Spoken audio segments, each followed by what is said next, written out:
만남을 통해 흐릅니다. 그 좋은 만남 그 자체가 복입니다. 만남은 기회를 열고요, 만남은 인생의 길을 내어줍니다. 우리가 룻기를 읽어보면서 이 어둡고 후미진 곳에 살아가는 인생들의 볕이 비춰지는 것은 언제나 만남을 통해서 일어나는 사건인 것을 보았습니다. 지난 시간 룻과 보아스의 그 운명적인 만남, 그 만남의 자리에서 하나님의 그늘을 대신하여 그 날개와 같은 포근한 품을 보여주었던 보아스와 룻이 만났을 때, 비록 나이에 있어서는 청춘 남녀라 할 만한 만남은 아니었지만 그 만남을 통해서 새로운 인생의 기회가 룻에게 주어진 것을 우리는 보았습니다. 자, 그런데 이 보아스와의 만남은 단순히 한번 유익함을 얻는 정도의 만남이 아니고, 이제 룻과 더불어 나오미의 인생, 그들이 속해 있었던 그 가문의 새로운 회복을 일으키는 그런 만남이 됩니다. 오늘 우리가 보는 장면이 바로 그 내용을 담고 있습니다. 자, 먼저 룻은 보아스와의 복된 만남에서 그 자신이 먼저 회복을 경험하죠. 룻에 관한 소문은 이미 그 좁은 동네 안에는 다 퍼져 있어서 보아스도 얼굴로는 처음 대면을 하였지만 그 보리밭, 자신의 소유지였던 그 경작지에 온 이 이방 여인을 보았을 때 소문의 진상이 맞구나 하는 걸 확인하였습니다. 시어머니를 쫓아서 호혈단신, 아무것도 가진 것 없이 모든 것을 내어놓고 따라왔던 그 여인의 모습을 눈앞에 확인하면서 보아스는 그 신실함에 감동을 받는 겁니다. 그리고 아침부터 잠깐 쉬는 틈도 없이 열심히, 자신이 하루 벌어 하루 먹는 이주 근로자잖아요, 룻이. 그렇게 시어머니 목까지 일을 해야 했던 그 고단한 여인의 그 하루의 삶을 관찰하면서 보아스는 마음에 후한 격려와 축복을 해줍니다. 근데 그 격려와 축복이 룻의 마음에 회복을 일으킨 거죠. 그래서 룻이 보아스에게 말하잖아요. 정말 저에게 이런 축복의 말씀을 해주셔서 제 마음이 참 기쁩니다. 제 마음에 위로가 넘칩니다. 이런 마음의 회복을 얻은 것이죠. 근데 그것뿐 아니었습니다. 보아스는 자신의 그 먹는 식탁에 룻을 초대하여서 맛있는 음식으로 배불리 먹고도 남음이 있는 그런 후한 양식까지를 제공해 주었습니다. 그러니 룻은 보아스와의 만남에서 마음의 회복뿐만 아니라 그의 육신의 고단한 삶의 회복까지를 경험하게 된 것이죠. 이 모든 것이 하루 동안 일어난 일입니다. 하루 동안. 그러니까 우리의 삶이라는 건요, 은혜의 변방에서 10년의 세월을 보낸, 이게 룻과 나오미의 인생 여정이었잖아요. 은혜의 사각지대에서, 그 음침한 그런 사망의 골짜기에서 보낸 그 10년이 넘는 세월과 보아스와의 만남이 하루 동안에 있었던 이 만남, 짧디 짧은 시간이지만 이 만남의 축복이라고 하는 것을 경험하면요, 우리의 인생은 시간의 길이가 아니라 질적인 삶의 그 깊이로 말할 수 있는, 바로 그것이 우리의 인생임을 깨닫게 됩니다. 그렇기 때문에 시편에서도 이런 노래를 하잖아요. 주의 궁정에서의 한날이 다른 곳에서의 첫날보다 낫습니다 라고 말이죠.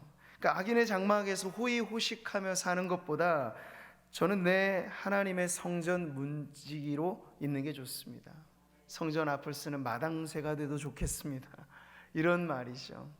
왜냐하면 하나님의 임재를 경험하는 그 하루의 삶이라고 하는 건 그거와 다른 이 세상에서의 어떠한 것과도 비교할 수 없는 축복이 되기 때문입니다. 자, 우리 룻기는 계속 이어지는 이 만남의 축복을 오늘의 말씀에서도 보여주면서 1장과 2장이 이제 대비되어지는 그 구도를 보여줍니다. 1장은 우리가 말하자면 죽음의 도미노가 계속 연속되는 거죠. 죽고 또 죽고. 그래서 변방으로 내몰릴 수밖에 없었던 인생의 흉년, 그리고 남편과 두 아들들의 죽음을 연이어서 경험했던 이 나오미에게 있어서 이제 2장, 다시 고향 땅 베들레헴으로 오면서 만남의 복이 그들에게 주어지면서 이제 그 도미노가 바뀌게 되는 거예요. 어떤 것으로요? 회복의 도미노로 바뀌게 된 거죠. 룻이 회복되고, 그리고 나서 그 회복된 룻이 시어머니를 지금 어떻게 영향을 끼쳐서 변화시키는가 하는 것이 오늘 본문의 장면입니다. 자, 해질 무렵 룻은 그때까지 보리 이삭을 줍습니다. 그리고 죽은 것을 그 뭐 도구가 있겠어요? 막대기나 돌을 가지고 타작을 하는 거죠. 예.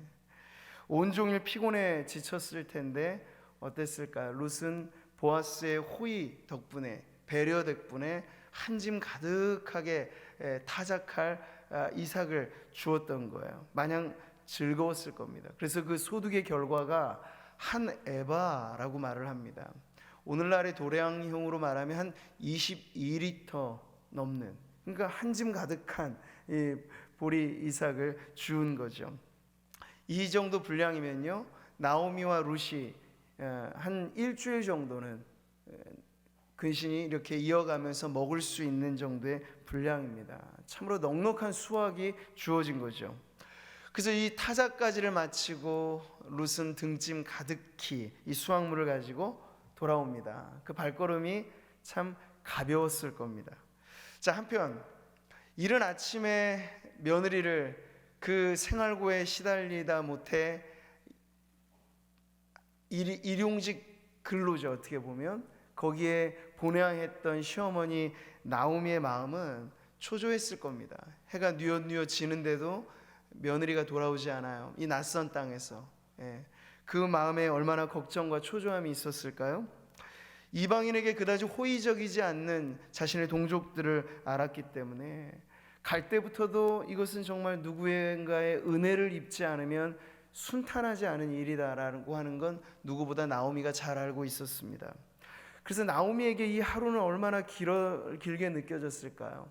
돌아오기를 바라는 며느리를 기다리면서 몸도 지치고 마음도 지친 하루를 그렇게 보냈을 테죠. 자, 이제 저녁에 어스름이 깔릴 무렵에 기다리던 룻이 저 멀리서 옵니다. 나갈 때 빈손이었던 며느리잖아요. 그런데 등에 무언가 하나 가득을 들고 오는 거예요. 꾸부정한 자세로. 멀리서 보는 그 룻의 그 며느리의 모습만 봐도 나오미는 속으로 뭔가 일이 일어났구나 하는 걸 짐작할 수 있는 모습이었죠.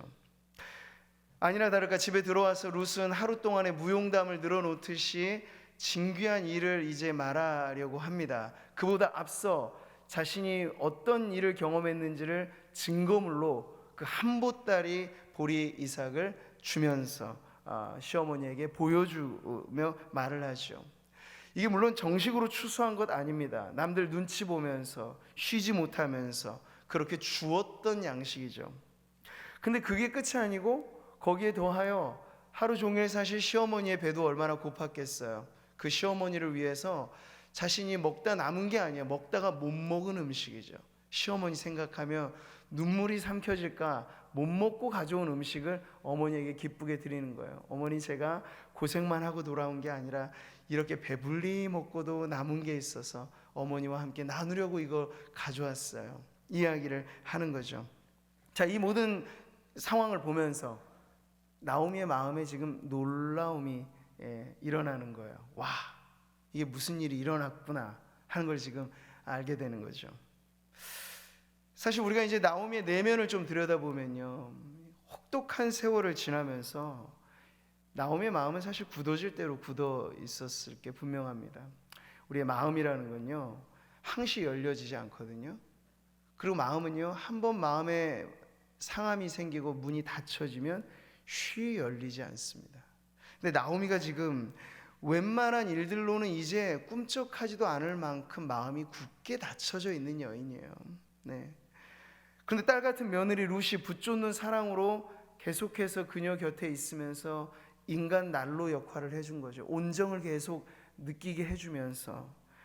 그래서 이 나오미는 늘 입에 붙은 말이 죽겠다는 말이었을 거예요. 나 같은 인생 무엇할까? 나를 더 이상 나오미라 부르지 말고 마라라고 부르라고 신세 한탄을 하는 그때에도 이 파릇파릇하고 정말 아직까지도 시어머니 입장에서는 세상 물정 잘 몰라서 저러겠지 싶을 만큼 활달한 이 룻은요, 나오미의 그 절망 속에서도 룻은 계속해서 희망의 그 삶을 이어가는 것을 보는 거죠. 알게 모르게 나오미는 가장 가까이 있는 그 룻을 통해서 영향을 받습니다. 어디에? 마음의 영향을 받는 거죠. 그래서 여리게나마 나오미의 마음 가운데도 굳게 닫혀져 있는 마음의 문빗장이 그 룻으로 인하여서 살짝 열리게 되는 것을 우리는 알 수 있습니다. 그리고 지금 이제 나오미에게도 참 결정적인 순간이 찾아온 거예요. 깜짝 놀랄 만한 수확을 지금 본 거죠. 이 두 여인에게는 정말 감지덕지한 수확을 거두게 된 거예요. 그리고 덤으로 만난 음식까지 내밀고 있는 이 룻을 보면서 나오미의 입꼬리가 살짝 올라가는 거죠. 참으로 오랜만에 마음이 움직이는 경험을 하는 거예요. 생동감이라고 하는 걸 맛보는 거죠. 귀향길에 나오미는 이 떠들썩한 여인네들의 환영 인사를 받았죠. 제가 요즘에 몰랐던 신조어를 하나 들었는데요, 동남아라는 말이 있더군요. 동남아? 뭔지 아세요? 동네에 남아 계신 아주머니들, 동남아. 왜 이런 말이 있냐면요, 요즘엔 대부분 맞벌이를 좀 하시잖아요. 그러니까 어지간해서 동네에 남아있는 아줌마들을 잘 볼 수 없어요. 그래서 동남아 분들을 잘 찾아보기가 힘들다 그러죠. 근데 베들레헴의 동남아 분들이 있으셔가지고 나오미와 룻을 대대적으로 막 환영하면서 왁자지껄하게 이야기를 하죠. 그런데 거기에도 꿈쩍하지 않아요. 나오미는 그 환영 인사가 버거울 뿐이에요. 나오미라고 부르지 말라고. 내 인생 풍파, 이제껏 겪어온 내 삶을 보니까 나는 그저 쓰디쓴 인생, 괴로움뿐인 인생이라. 내 이름마저도 부정하는 나오미를 우리는 거기서 보았습니다. 자, 그런데 이렇게 한숨 섞인 말들이 내뱉는 말마다 후회, 살아서 무엇하나, 한탄, 절망. 이 여인 나오미에게 오늘 본문에 들어보지 못했던 말이 나오는 거예요. 그게 뭘까요? 19절에 너를 돌본 자에게 복이 있기를 원하노라. 축복이라고 하는 말이 나오미에게 이제 나오는 거죠. 그것도 이제 연이어서 나와요. 19절에서만 아니라 그 다음 구절에서도. 이것은 1차적으로 며느리 룻에게 대한 사랑인 거죠. 정말 애지중지, 겉으로 표현은 잘 안 했을지 모르겠지만 마음으로 이제는 의지할 것 룻밖에 없어요. 딸 같은 며느리예요. 근데 이 며느리를 하루 동안 내보냈다가 돌아왔는데 몸 건강하게, 그것도 많은 수확을 가지고 돌아온 며느리를 보니까 그렇게 도와준 누군가에게 감사하는 마음이 절로 생기는 거죠. 축복이라는 말이 나오미의 입에서 튀어나옵니다. 그래서 작지만 나오미의 입에서 나온 이 축복의 언어는요, 오늘 룻기를 우리가 이해함에 있어서 나오미의 회복에 아주 중요한 전환점을 보여주는 내용입니다. 성경에 이런 말씀이 있죠. 무릇 시온에서 슬퍼하는 자에게 화관을 주어 그 죄를 대신하며 기쁨의 기름으로 그 슬픔을 대신하며 찬송의 옷으로 그 근심을 대신하시고. 이 역전되고 회복되어진 아름다운 모습을 보여줍니다. 나오미로 말하자면 슬픈 여인이었고 죄 가운데 엎드린 여인이었고 슬픔의 노래가 입에 붙어있는 여인이었는데 이제 그 나오미에게서 화관이 씌워지고 기쁨이 흘러넘치고 찬송의 옷이 입혀지는 회복의 징조를 우리가 보게 되는 거죠. 20세기 철학자 중에 하이데거라고 하는 철학자가 유명한 말을 했습니다. 언어의 철학인데요, 언어라고 하는 것이 어느 정도로 중요하냐면 그건 존재의 집이라고까지 말을 하였습니다. 단순히 의사소통을 하는 어떤 매개나 수단 정도의 의미가 아니고 언어 그 자체가 존재의 근원이자 바탕이 된다는 아주 중요한 강조를 한 것이죠. 근데 우리는 기독교 신앙에 있어서도 이 말, 언어라고 하는 걸 아주 중요하게 취급합니다. 하나님은 천지를 말씀으로 창조하셨어요. 이건 뭐 과학자들이 죽었다 깨나도 풀어낼 수 없는 신비죠. 눈에 보이는 이 우주, 삼라만상의 세계, 이 오묘한 극소와 극대의 모든 세계는 그러니까 우연적인 발생으로밖에는 해석이 안 되는 게 과학의 진실이에요. 그러나 성경은 창세기 1장 1절에서부터 그 신비를 가르쳐 주되 하나님이 태초에 하나님이 천지를 창조하셨는데 말씀으로 그것을 창조하셨다고 가르쳐 주시죠. 그러니까 하나님의 말씀은 곧 유예요. 존재 그 자체고 능력 그 자체죠. 우리가 예수님의 권위에 대해서 말할 때 그 권위란 바로 그런 것이잖아요. 말씀하시면 그대로 되는 거죠. 악귀도 떠나가는 거고 질병도 나음을 입게 되는, 예수님의 말씀 그 자체가 사건이 되고 말씀 그 자체가 사실이 되는, 그래서 우리는 예수님을 권위자로 인정하게 되는 겁니다. 우리 옛말에도 말이 씨가 된다고 하는 말이 있잖아요. 뭐 딱 들어맞는 이야기들은 아니지만 그런 이야기 들어보셨을 거예요. 비운의 생을 마감한 이 가수들이 말이죠, 자기가 부른 노래 가사처럼 생을 마감한 걸 우연히 이렇게 발견하게 되는 거죠. 뭐 남들 이야기니까 재미있게 이야기할 수는 없지만, 세상은 요지경이라는 노래를 불렀던 신신혜 씨가요, 그 세상은 요지경이라는 노래를 불러서 히트를 치고 하셨다가 나중에 덜컥 사기를 당하셔가지고 모든 걸 다 빼앗겼다고 하죠. 근데 그 노래 가사말이 그거예요. 여기도 작아 저기도 작아, 작아가 판을 친다고. 그걸 계속해서 부르고 또 불렀는데 본인이 그렇게 되실 줄 어떻게 알았겠어요. 인생을 참 모를 일이죠. 흘러간 옛 노래 중에 마지막 잎새, 영시의 이별을 불렀던 추억의 가수 배호 가수가 있었어요. 29세의 나이로 요절한 가수죠. 근데 마지막 죽는 그 시점에 부른 노래가 마지막 잎새, 영시의 이별, 이런 노래를 부른 거예요. 30 즈음에를 불러서 유명하고 잘 알고 있는 김광석 씨도 그 즈음에 생을 달리합니다. 물론 뭐 이렇게 암울한 이야기만 있는 건 아니에요. 반대 경우도 있습니다. 노처녀로 사셨던 노사연 씨가 만남이라는 히트곡을 부르고 나서 결혼을 하게 되었다는 이야기도 있습니다. 뭐 꼭 이렇게 짜맞추기 식으로 해석하는 게 약간은 그럴 수가 있겠지만, 우리가 분명하게 짚고 넘어가는 건 말에는 힘이 있다는 거예요. 유행 가수가 말이에요, 히트곡을 가지고 부르면 얼마나 부르겠어요? 수백, 수천, 수만 번을 부르거든요. 근데 우울한 노래 가사를 수백, 수천 번을 계속 불러보세요. 그 노래가 자기에게 분명한 영향을 끼치지 않을 수가 없다는 얘기죠. 이런 사례들 아주 많이 있습니다. 인간의 말에는 심지어 물조차도 결정 구조가 바뀌어진다 그러잖아요. 밥을 2개 두고요, 부패도를 측정해 보니까 한쪽엔 계속 나쁜 말, 욕을 막 했던 밥은 빨리 부패하고요, 칭찬하고 좋은 말을 밥이에요, 그냥 이 무생물인 밥에게 얘기를 해줘도 부패도가 다르다고요. 아프리카의 어느 한 부족은요, 욕나무라고 하는 걸 지정을 한대요. 그러니까 뭐냐면 그 부족 안에 심란하고 서로 관계가 막 아프고 힘들고 그러면 막 욕지거리가 나올 때가 있잖아요. 그럴 때 사람하고 당사자하고 싸우면 큰 싸움이 되니까 서로 부족끼리, 그 사람들끼리 합의를 한 거예요. 화나고 힘들 일이 있을 때 이 나무가 욕나무니까 이 나무에게 실컷 욕을 퍼부으라고, 그래서 해마다 욕나무를 지정한대요. 근데 아세요? 욕나무로 지정받은 그 나무는 어떤 나무든지 간에 1년을 버티지 못한대요.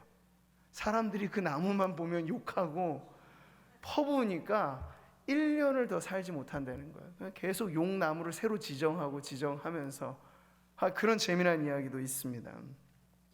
그래서 우리 이런 말 있잖아요. 욕을 많이 먹으면 장수한다, 오래 사신다. 그쵸? 참말 아니에요. 이게 원래 사실 동양 고전인 장자에 나오는 한 고사거든요. 수즉다욕이란 말이에요. 그러니까 장수하다 보면 원래 의미는 그거예요. 욕된 일을 많이 경험한다는 거예요. 그러니 장수가 그리 뭐 좋겠느냐, 오래 살아봤자 욕된 일 많이 경험하는데 그 뭘이 좋겠느냐, 이런 이야기인데, 그게 이제 세월을 지나면 와전되고 바뀌어지니까 욕을 많이 드시면 오래 사셔요, 이렇게 말이 바뀌어졌다고 하죠. 욕 많이 드시면 절대 건강하게 오래 못 사십니다. 네. 자, 이 모든 이야기들이 우리에게 가르쳐 주는 건 말이 중요하다, 말에 영향력이 있다라는 것이죠. 자신에게나 타인에게나. 그러니까 뭐 조금만 힘들어도 아유 죽겠다 막 이렇게 우리나라 사람들 입에 붙은 이 말이 참 좋지 않은 거예요. 우리 죽고 싶을 때 아유 살겠다, 힘들어도 아이고 살겠다 이렇게 말을 바꿔보세요. 그러면은 생각과 마음이 거기에 영향을 받습니다. 우리가 성경 말씀 중에 잠언은요 특히나 이 말의 영향력을 아주 많이 가르쳐 줍니다. 선한 말은 꿀송이 같아서 마음에 달고 뼈에 양약이 되느니라. 그러니까 선한 말을 우리가 많이 하다 버릇하면요 마음에 영향을 주고 심지어 신체에도 영향을 준다라는 성경의 말씀이에요. 성읍은 정직한 자의 축복으로 인하여 진흥하고 악한 자의 입으로 말미암아 무너지느니라.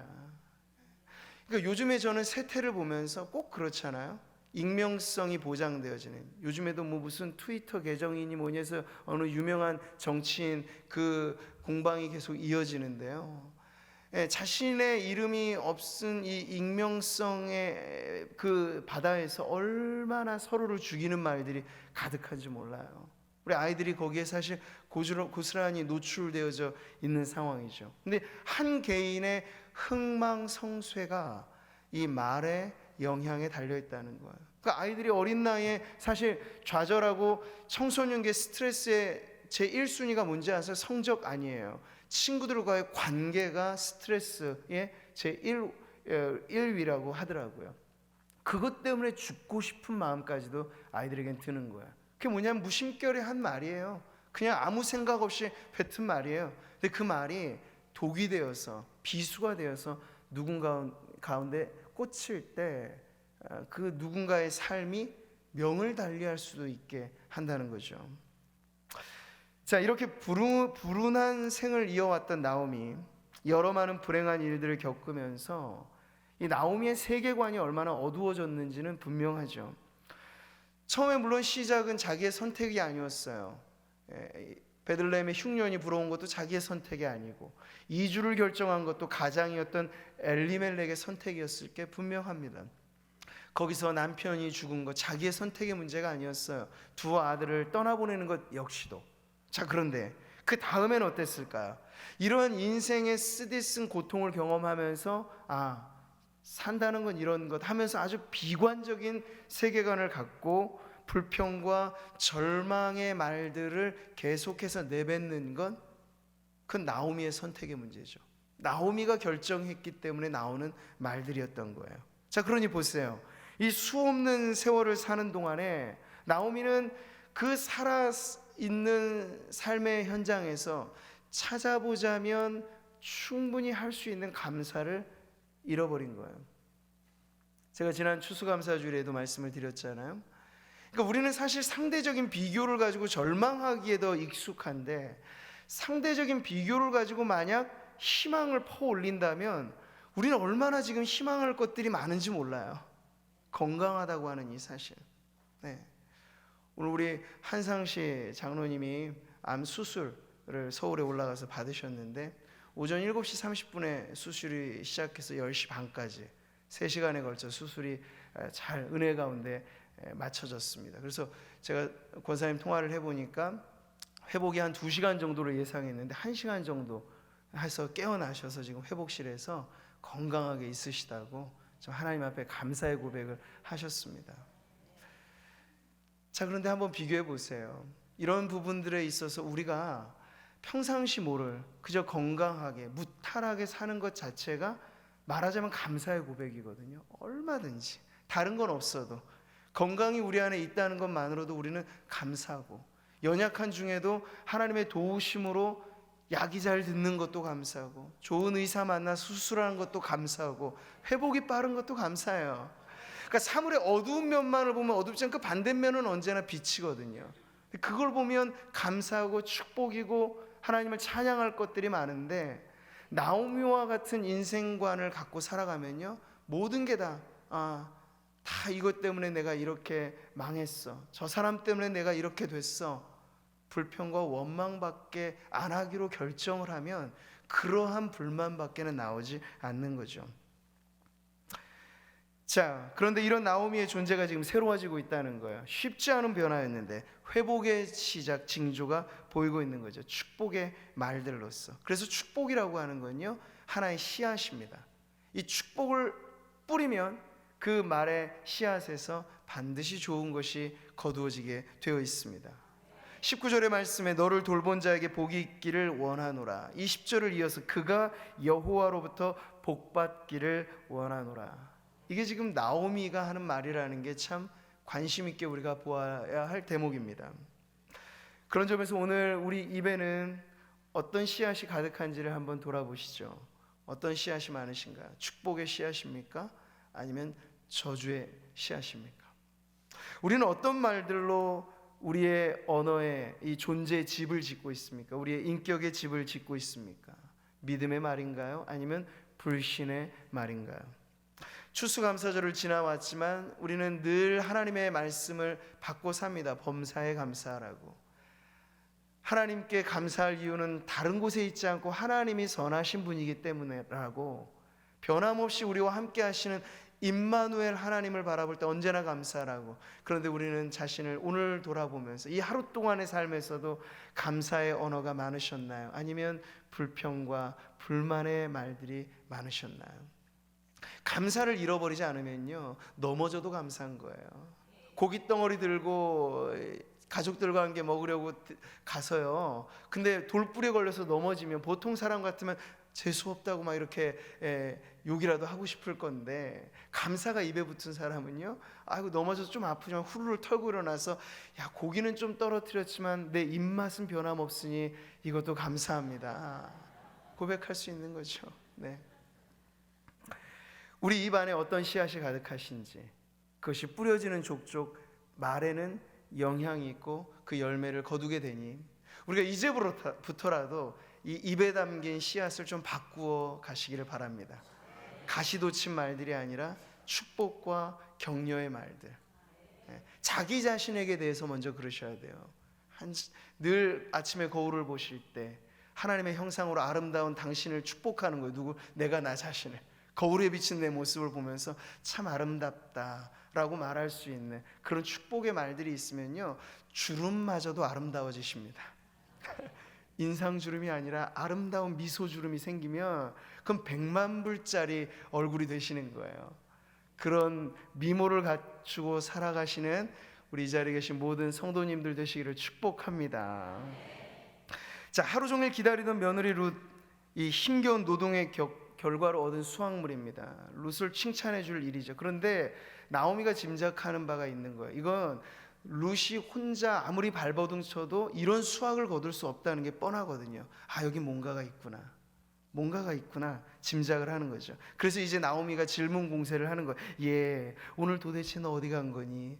누구 만난 거니? 어느 밭에서 이렇게 수지맞게 많은 것을 걷게 된 거니? 이러저러한 질문을 계속해서 쏟아붓죠. 자, 이런 질문을 듣고 룻이 이제 소상히 남달랐던 하루 일과를 말해줍니다. 그러면서 룻의 입에서 나온 이름, 보아스라고 하는 인물이 툭 튀어나온 거죠. 여기까지 아직 룻은 보아스의 진가를 잘 모릅니다. 그저 사람 좋은 분 정도로 알고 있는 거죠. 호의와 친절이 몸에 붙어있는 인격자, 이 정도로 알았을 뿐이에요. 참 좋은 인상을 받은 그 느낌을 간직하고 있을 뿐이죠. 그런데 나오미에게 보아스는 다른 존재예요. 나오미가 그 이름을 듣자마자 나오미는 마음과 모든 것에서 뭔가 진동하는 변화를 느꼈을 거예요. 성경이 그래서 보아스와 룻의 만남을 우연히와 마침의 결합으로 이렇게 보여주는, 하나님께서 계획해 주신 만남으로 룻기의 저자는 그렇게 표현해 주잖아요. 이제 나오미가 그 사실을 안 거죠. 이건 범상치 않은, 이건 우연히 아는 만남인 걸 예감한 거예요. 그저 며칠 끼니 떼어주는 정도의 선함을 베풀어주는 인물로서 보아스가 다가 아닌 거예요. 보아스의 인물, 그 보아스라고 하는 인물이 오늘 하루 동안 있었던 이 룻의 일과의 가장 중요한 인물이었던 걸 이제 나오미가 알면서, 그래서 그 보아스에 대한 칭찬과 축복이 아낌없이 나오는 거죠. 20절을 보세요. 이 보아스를 향해서 하는 말이에요. 그가 여호와로부터 복받기를 원하노라. 그가 살아있는 자, 이 나오미와 룻을 말합니다. 살아있는 자와 죽은 자, 엘리멜렉과 말론 기럐을 말합니다. 그러니까 자기 가문 전체에게 대하여 은혜 베풀기를 그치지 아니한다고 이렇게 칭찬과 축복을 말합니다. 이게 비슷한 말이 어디서 들어본 것 같죠? 룻을 향한 보아스의 축복이 그랬습니다.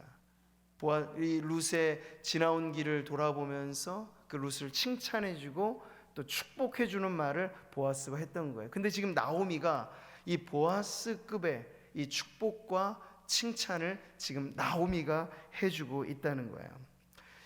자, 그러면서 밝혀지는 진실은 보아스는 평범한 인물 이상의, 그죠? 돈 많은 유지급 인사 이상의 룻과 나오미의 이 공동 운명을 쥐고 있는 그러한 중요한 인물임을 지금 부각되는 거죠. 여기서 나오미가 한 말이 있어요. 그가 기업 물을 자라고 표현하고 있는 거죠.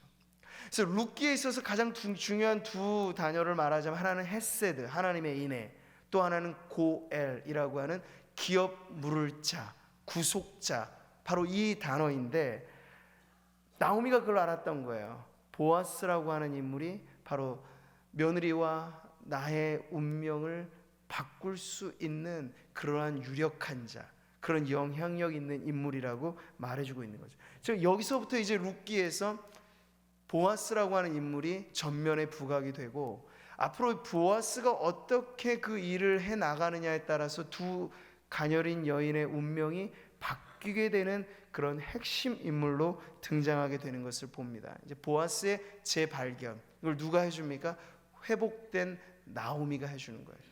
그래서 아직 신앙에 있어서는 초신자격이었던 룻은 먹을거리의 끼니를 때우기 위해서 소매를 걷어붙이고 그 일에 도움을 주었다면, 그래도 역시 힘들고 어려운 생 때문에 좀 짓눌러 있어서 어두운 그늘이 가시지 않았지만 나오미, 신앙의 연륜이 아주 깊이 뿌리내린 이 나오미가 회복되자 나오미가 해나가는 역할이 또 주도적으로 나타나는 것을 지금 보게 되는 거죠. 그러니까 초신자 때의 신앙과 나오미로 대변되어지는 이 뿌리 깊은 신앙의 관록 있는 신앙이 저마다 회복되어졌을 때 발휘하는 영향력이 얼마나 큰가 하는 것을 지금 나오미가 보여주고 있는 거죠. 자, 이제부터 룻기는 이 보아스라고 하는 또 다른 중심 인물을 통해서 새로운 국면으로 나아가게 됩니다. 텅 빈 인생이었던 나오미가 룻을 통하여 그의 온정을 통하여 마음이 따스함을 느끼는 회복을 넘어서 이제 보아스가 등장하면서부터는 그 두 여인을 넘어 가문의 회복까지가 일어나는 그런 회복의 징조를 보아스가 보여주고 있는 거죠. 자, 21절을 보시면 이제 회복이 시작되어지는 것을 보여줍니다. 보리 추수와 밀 추수기 그 7주간에 걸친 2달여 동안의 이 추수기가 계속 이어지는 것을 보여주면서 회복은 끝이 아니고 새로운 시작임을 지금 룻기는 보여주고 있는 거죠. 그래서 이 기간 동안에 룻은 보아스의 배려를 통해서 신변의 안전과 수확의 보장을 받고 이 보아스의 밭에서 계속해서 이 추수기 동안 왕래하면서 보아스도 보면서 또 이삭도 주우면서 그것으로 인해서 가정의 경제를 꾸려가는 그러한 은혜를 입습니다. 그래서 룻은 나오미에게 그 이야기를 먼저 전해주는 거예요. 어머니, 보아스라고 하는 분이 게다가 저한테 말씀하시기를 추수기가 다 마칠 때까지 어디 다른 데 가지 말고 이 밭에서 보호해 줄 테니 수확을 거두라고 이렇게 말씀을 하셨어요. 이렇게 전합니다. 그러니까 룻은 아직 알지 못했지만 이 두 사람의 만남 속에 하나님의 섭리를 어렴풋이나마 보았던 나오미는 재빨리 이 말을 붙잡고 그 보아스의 이 말에 자신도 찬성하면서 얘야 너도 어디 가지 말고 그 기간 동안에 꼭 보아스의 밭에서 거두어야 된단다 이렇게 격려를 해줍니다. 자, 룻기는 선택에서 만남으로 그리고 만남에서 회복으로 그 장이 계속해서 변화되어지고 있죠. 보리 추수 시작쯤 귀향한 나오미와 룻이 이제 추수가 한창인 때를 지나가고 있는 거예요. 근데 이 룻기의 분위기는 그래서 이제 점점 사사들이 치리하던 때로 시작해서 아주 암울했던 시기, 그리고 한 가정의 죽음의 연속으로 더 깊어지는 그 절망에서 이제 희망찬 미래로 밝아지고 있는 건데, 이 모든 것이 끝이 아니고 시작이라고 하는 것을 강조하고 있습니다. 회복이 시작되었다. 네.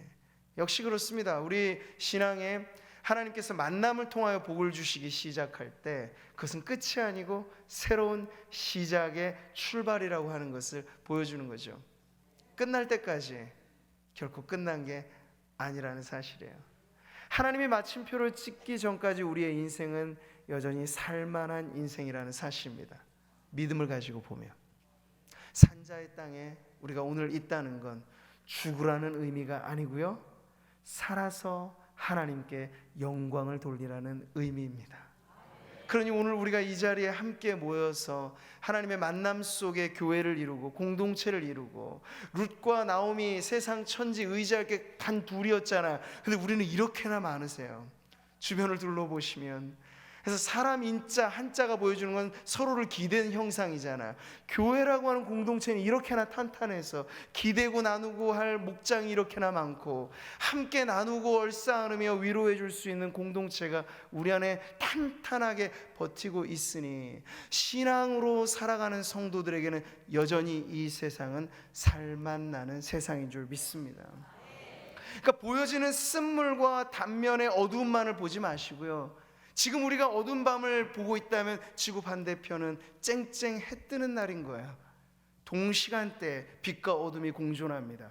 그럴 때 우리가 믿음의 눈을 가지고 보면요, 어두움 저 너머에 빛이 있는 것이고, 현실 너머로 오는 하나님의 세계는 여전히 환한 빛난 하나님의 축복의 세계인 것을 믿는 것이죠. 세상에 대해서 그래서 우리는 세상이 왜 이래? 라고 세상에 대해서 폄하하는 말들만을 할 필요가 없어요. 경제가 이렇고 세상 살기 어렵다는 말들만 늘어놓을 이유가 없어요. 우리는 여전히 하나님의 나라가 진전되고 하나님의 나라가 확장되고 완성되어지는 시기를 살아가고 있기 때문에, 죄가 득실거리고 뉴스를 통해서 우리는 늘 인상 찌푸릴 만한 뉴스거리들을 대하지만 우리는 알아요. 아, 주님 다시 오실 날이 가까이 오고 있구나. 그 나라에 이르면 우리가 지긋지긋하게 이 세상에서 경험하는 죄와 악과 이 어둠이 우리를 뒤덮을 것 같은 이러한 문제 현실이 완전히 바뀌어져서 그 나라를 말할 때 새 하늘과 새 땅이라고 말하는, 다시 어둠이 없고 해가 필요 없는 그 나라, 우리 주님이 정오에 떠오르는 해같이 빛난 그 나라가 우리에게 오고 있기 때문에 우리는 개인의 인생의 종말 역시도 그런 점에서 감사할 거린 거예요. 이 세상에서의 마침은 끝이 아니고 하나님의 나라의 입성이기 때문에, 고통과 아픔과 죽음이라고 하는 숙명 어린 그러한 문제들을 앞두며 살아가더라도 우리는 죽음이 종착점이 아니라 죽음을 하나의 관문으로 통과해서 하나님의 그 나라, 주님이 우리의 눈물을 닦아주시면서 수고하였구나, 너 힘들게 여기까지 온 것 안다, 안아주시며 우리를 반겨 맞으시는 그 나라를 앞두고 살아감을 믿을 때 우리의 모든 날들은 축복과 감사와 하나님께서 우리에게 허락하신 아름다운 날들에 대한 기대로 가득 찬 은혜의 날인 줄 믿습니다. 자, 오늘은 이 말씀 통하여서 우리는 다시 한번 이 룻기가 우리에게 어두운 시대에 어떻게 희망을 보여주는지를 배우게 됩니다. 그것은 큰 일들이 아니에요. 큰 역사로는 이 지금 룻기가 갇혀있는 프레임은 사사시대예요. 옴짝달싹할 수 없는 경제적인 어려움, 정치적인 어두움, 그 사사시대는 희망을 찾아볼 수 없는 시대였어요. 그런데 하나님 그 속에서 룻기라고 하는 아름다운 이야기를 우리에게 들추어 내시면서 끝이 아니다, 절망만 하지 말아라, 시대 탓만 하지 말아라 가르쳐 주시면서 만남 가운데 복이 있고 만남 가운데 회복이 있고, 여기에 나온 이 구속자라고 표현한 보아스가 대변하는 것처럼 우리의 인생이 우리의 참된 구원자 되신 예수 그리스도를 만나면 쨍하고 해 뜰 날이 온다는 거예요. 정말로 하나님이 우리에게 빛난 영광 중에 오실 때 주님과의 날마다의 믿음의 만남 가운데 우리의 삶이 이어진다면 우리의 인생의 그런 회복은 이제 시작되었고, 계속해서 우리가 살아가는 날 동안에 우리의 가문, 우리의 가정, 우리의 관계 모든 것이 회복의 강물이 될 줄 믿습니다. 강줄기는 흐르고 흘러 결국은 바다로 가듯이 우리의 삶에 시작하신 하나님의 선한 일은 그리스도 예수의 날까지 이루어질 것입니다. 그러니 우리가 조금 인내하면서 참고 견디면서 기도하기를 쉬지 않으면서 나아간다면 여전히 오늘은 우리에게 감사로 충만하게 채워질 줄 믿습니다. 제가 오늘은 이 대중가요 이야기를 몇 번 더 해드렸네요. 마지막에서도 그 가사가 너무 좋아서 말씀을 드리고 싶은 게 있어요.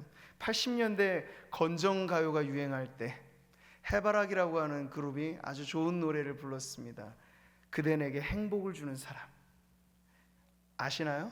네, 벌써 어떤 분이 흥얼거리신 것 같은데 내가 가는 길이 험하고 멀지라도 그대 함께 간다면 좋겠네. 저는 이 가사를 들으면서 이거 꼭 나오미가 부르는 노래겠구나 싶더라고요. 룻의 입에서 나오는 노래가 이것 아니겠나 싶어요. 내가 가는 길이 험하고 멀지라도. 고향까지 돌아오는 길이 얼마나 힘드셨겠어요, 나오미가. 근데 그대 함께 간다면 좋겠네. 알게 모르게 영향을 줬던 룻이 함께하니 나오미의 삶에 마음의 문이 열려지는 거죠. 그러니까 룻은요, 가녀린 룻은요, 나오미에게 있어서 행복을 주는 사람인 거예요. 보아스는요, 룻에게 있어서 행복을 주는 사람이었던 거예요. 우리 주변에 보세요. 우리 주변에 사랑하는 남편과 혹은 자녀와 혹은 교우들과 우리가 지내온 친구들과 그 모든 관계, 우리의 생에 단 한 명만이라도 우리가 떠올릴 때 미소 짓게 만드는 사람이 있다면 우리는 그래도 실패하지 않는 인생을 살고 있다고 믿으시기 바랍니다. 근데 사람이 기억나지 않아도 상관없어요. 우리에겐 언제나 행복을 주는 그분이 계시니까. 예수님께서 우리의 지난한 인생의 길을 걸을 때, 사막 같은 길을 통과할 때 여전히 함께 하셔서 우리에게 참된 행복을 주는 분으로 함께 하시니 우리의 삶에 고마움과 감사와 기쁨이 오직 하나님께 돌려지게 될 줄 믿습니다. 그리고 우리 자신을 돌아보세요. 우리가 룻과 같이 어렵고 힘든 시어머니에게 행복을 주는 사람인지, 시월드만 탓하지 마시고 내가 시어머니 모시고 살면서 행복을 주는 며느리인가, 실제적인 적용도 좀 하시면 좋겠어요. 뜬구름 잡듯이만 말고.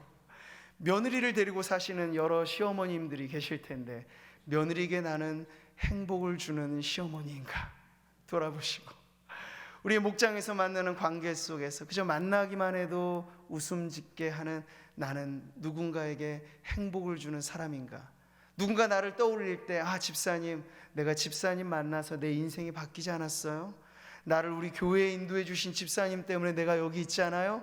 그렇게 말할 수 있는 행복을 주는 사람인지, 우리가 누군가 만났을 때 그 만남이 복이 되는 인생이 되기를 축복합니다. 그래서 회복은, 우리에게 시작된 회복은 먼 곳에 있지 않습니다. 오늘도 우리 귀한 새가족분들이 오셨는데 저는 주일마다 우리 예배 때 새가족분들이 오실 때 그 첫 발걸음이 너무 중요하다고 믿어요. 작은 것 아니거든요. 이 발걸음 속에 하나님의 뜻이 있습니다. 아멘이시죠? 네. 회복은 멀지 않아요. 변화의 새바람은 멀리서 불지 않아요. 변화와 회복은 우리 안에서부터 불어옵니다. 스치듯 지나는 우연인 듯 우연 아닌 그 작은 만남을 통해서 룻기의 이야기가 회복으로 이어가듯이 우리의 생도 마찬가지입니다. 축복의 씨앗 같은 말들이 우리의 내면에 채워질 때 회복은 시작됩니다.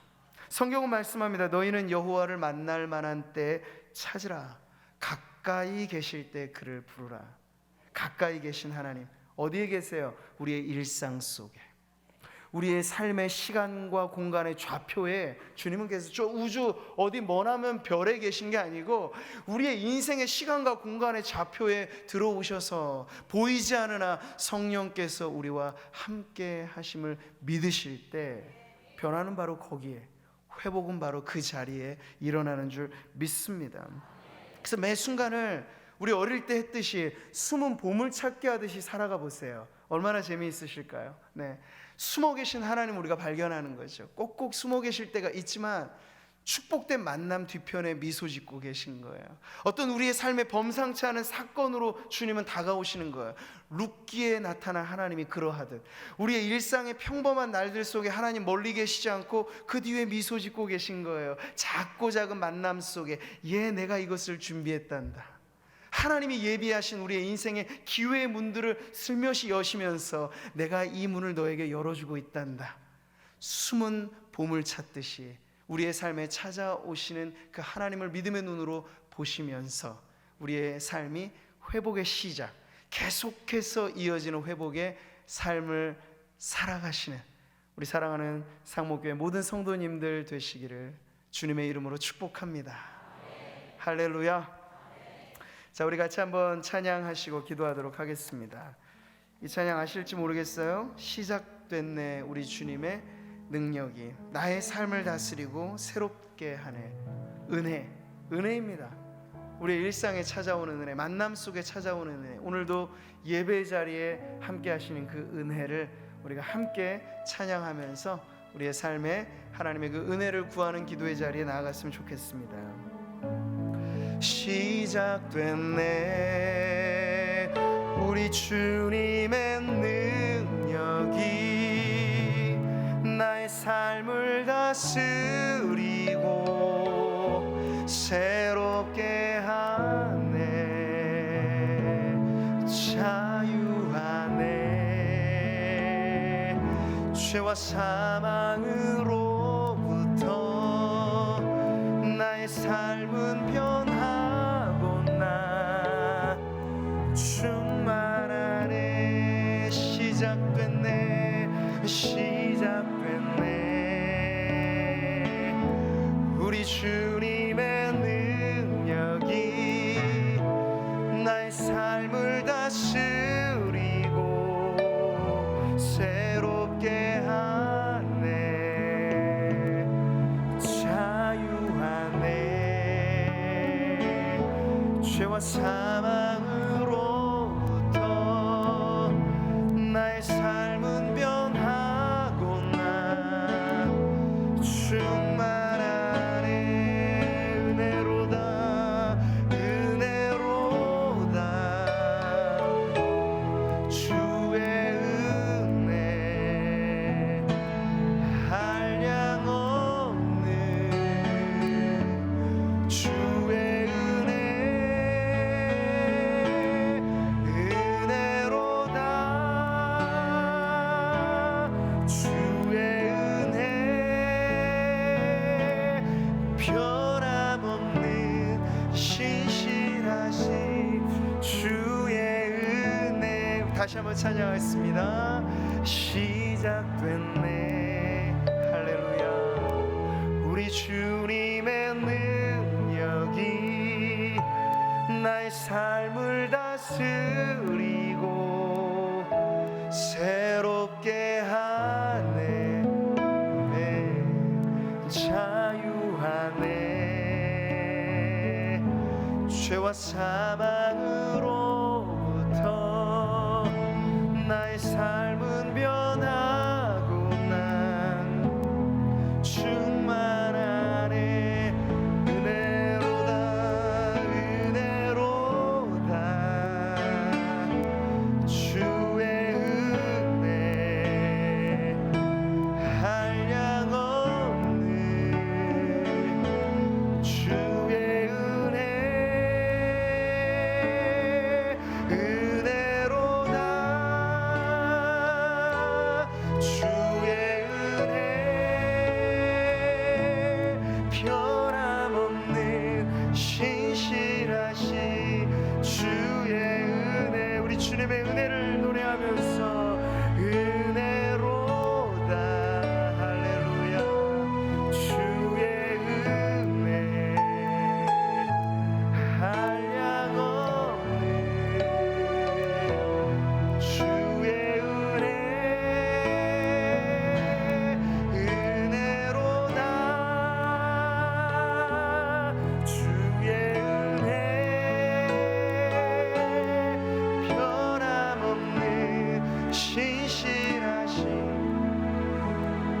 마지막으로 한 번 더 고백하시면서 은혜로다 은혜로다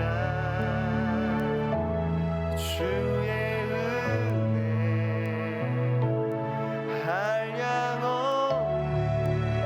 한량없는 주의 은혜 은혜로다 주의 은혜 변함없는 신실하시 주의 은혜. 예, 오늘 말씀은 우리에게 우리의 삶에 찾아오는 새로운 회복의 시작을 말씀하십니다.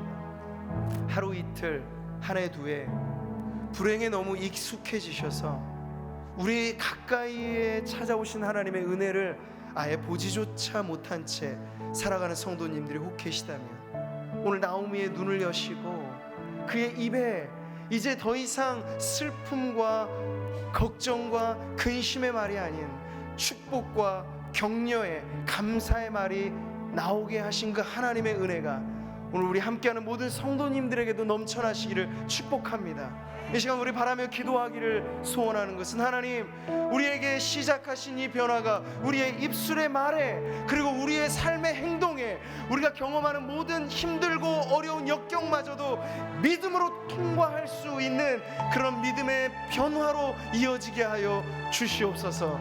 슬픔 대신 기쁨을, 근심 대신 희락을 옷 입혀주시는 그 하나님의 축복이 오늘 우리의 삶의 새로운 자리로 우리를 이끌어 주시기를 원합니다. 그렇게 기도하면서 하나님, 우리의 삶의 새로운 회복의 시작을 주님의 은혜 가운데 이어갈 수 있게 해 주시도록 이 시간 우리 다 같이 한번 우리 주님의 이름을 부르면서 간절히 기도하도록 하겠습니다. 주여,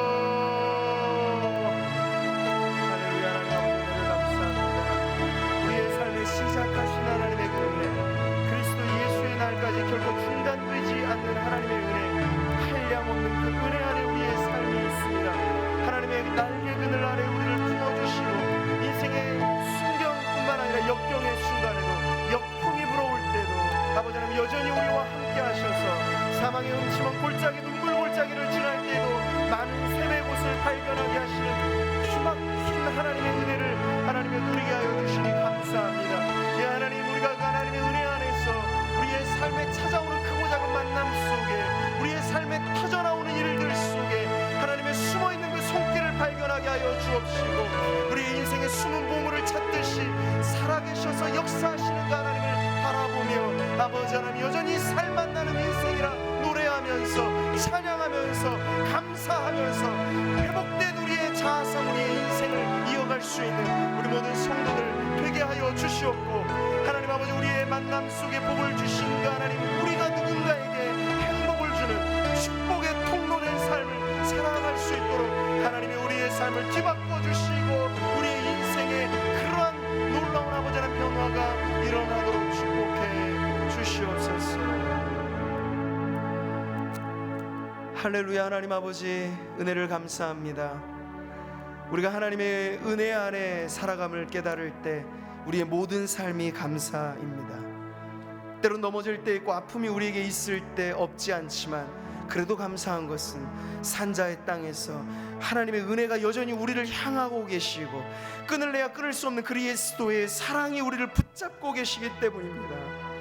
현재일이나 장래일이나 기쁨이나 높음이나 그 어떤 것도 우리를 그리스도 예수 안에 있는 하나님의 사랑에서 끊을 수 없게 하셨으니 그 사랑에 감동된 마음을 갖고 살아가게 하셔서 우리의 입술의 고백이 늘 찬송이요 늘 감사요 축복이 쏟아나오는 축복의 씨앗이 우리의 입을 통하여 뿌려지는 인생 되게 하여 주옵소서. 그래서 하나님, 우리가 누군가에게 행복을 전해주는 사람 되기를 원합니다. 복음의 기쁜 소식을 전하고 나누는 인생 되기를 원합니다. 누군가 우리를 만나서 인생이 바뀌었다는 간증을 듣는 축복의 연결고리가 되게 하여 주시옵소서. 이를 위하여 우리 안에 시작된 하나님의 은혜, 우리 교회 안에 시작된 하나님의 은혜가 흐르고 흘러서 하나님 덮고도 남을 만한 그 은혜의 바다가 하나님 우리의 삶을 통하여 우리의 교회를 통하여 이 땅을 뒤덮게 하여 주시기를 원합니다.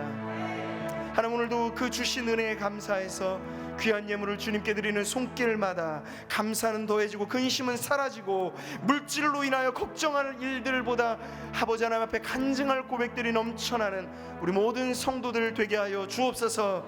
우리에게 영권과 더불어 물권을 주셔서 하나님의 나라를 위하여 쓰고도 남음이 있는 인생, 쓰고도 남음이 있는 교회가 되도록 축복해 주심을 믿고 감사드리며 살아계신 예수님의 이름으로 기도하옵나이다. 아멘. 이제는